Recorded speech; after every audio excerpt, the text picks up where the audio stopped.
Hello everyone and welcome. I'm hoping you guys are enjoying your day. Today I'm here to talk about my Pixel 4 XL and how it's really grown over time and the great things that it does. I'm not going to go too much into specs. There's been a lot of reviews out there, right? This is more just how the fun aspect of the phone and why it's fun to use and how you can connect it with other devices to kind of make a little party at your house. So come on, let's go and let's check it out.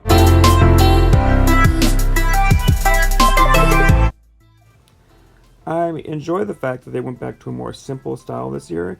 It's a pretty elegant design. Obviously it's a little bit dated, it's not an edge-to-edge screen, but I like the coating they have on the aluminum that makes it really easy to hold, and it's definitely not going to slip out, which is something I appreciate. Talking about pixels, right, you're basically talking about just the most pure Android experience you can have on a phone. I like it. I mean, it's my preference on Android is to have that pure Google experience. It's simple, it's easy, it does what it needs to do. You get those 3 years of updates. So it's basically, a lot of people even refer to it almost as the iPhone of Android, just because you get those updates and you have that reliability. But also the gestures are very similar, right? So if you're used to something like an iPhone and you want to come over to Google, it's an easy translation. You just come on over, very similar gestures. You can even close things the same way. They do have notifications better. I mean, it's just a lot more organized in the way they handle those notifications. But also the assistant, of course, is much better. I mean, we all know Google Assistant AI is by far the best one.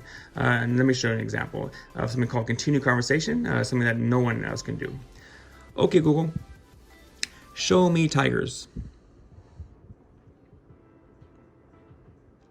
Pink ones.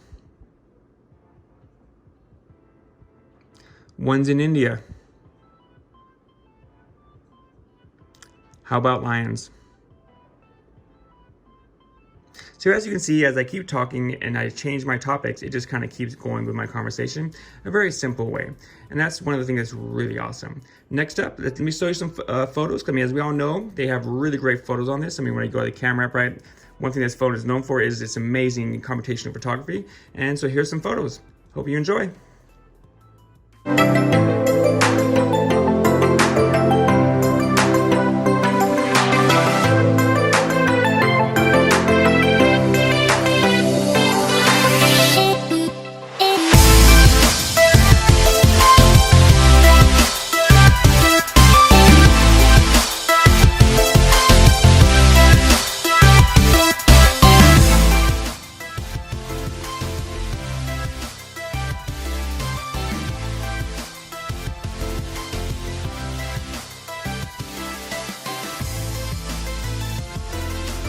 So obviously you see my cat in this video. His name is Tiger. He's a big boy, weighs over 20 pounds, very big cat. But getting back to my Pixel here. Now, one of the things, a cool feature about this phone, of course, is the transcribing. So you can basically just bring up your recorder and basically, so this is a great feature because no one else really can match it. And basically you just want to talk. So I can say, well, hello, my name is Sergio. We are doing this Pixel video. Hello, YouTube. You guys are all amazing. Thank you for subscribing if you have. And then you hit stop. And what you can do is you can give it a name. So we'll call it, YouTube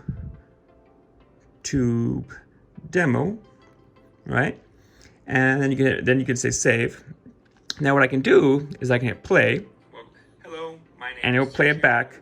But what's cool is I can actually go into it and I can hit transcript and boom. Just like that, it transcribes everything you said. This is really great if you're in a classroom, because if I'm in school and I'm studying, I didn't hear what the teacher was talking about, this will give me all the information. It'll all be printed out. I don't even have to really take notes. So it's a great way to kind of cheat your way of not having to take notes. Pretty awesome stuff. Now, of course, when you have Google, one of the great things about it is the ecosystem. Now, people always talk about the Apple ecosystem, but Google has a great ecosystem. So one of the great things I like is basically how it connects to a device. So let me show you that. Now, because of Pixel 4's really great experience of just the pure Android and just really easy to get around, and the fact that you have a pretty fun ecosystem. I mean, if you happen to be lucky enough to have a Google product or any kind of smart speaker, you can really elevate your excitement on these things to the next level. So with us being stuck home on shelter in place, one great thing to do is really just play that music better. So if you have a smart home speaker at home, which is great. You just open up your music app, start playing it. And of course, now on the phone it's going to sound okay, right? But you're not going to get that bass you want. So, like I said, a quick tip is just always go to your smart speaker. And it's really simple, right? Just bring up your song, right? Go in here, click on the speaker you have.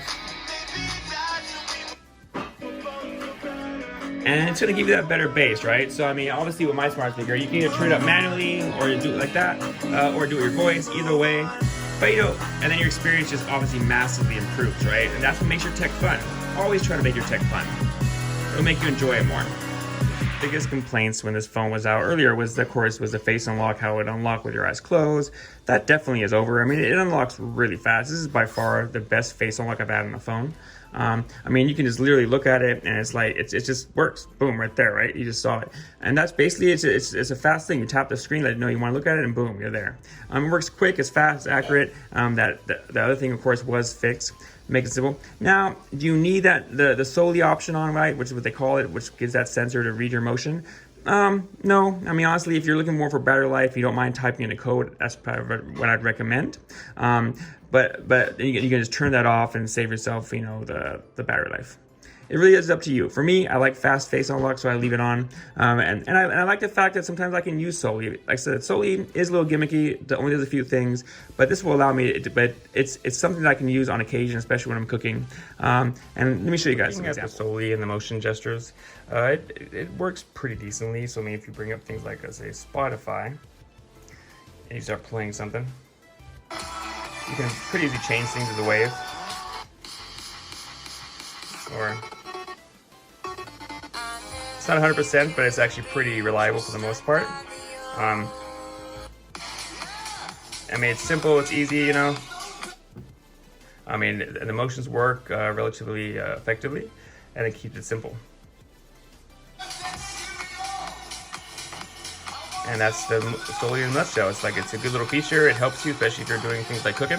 But is it necessary? And it does waste some batteries. So I mean, it's up to you if you want to use it. Hey guys, thanks for hanging around for my opinions on the Pixel 4.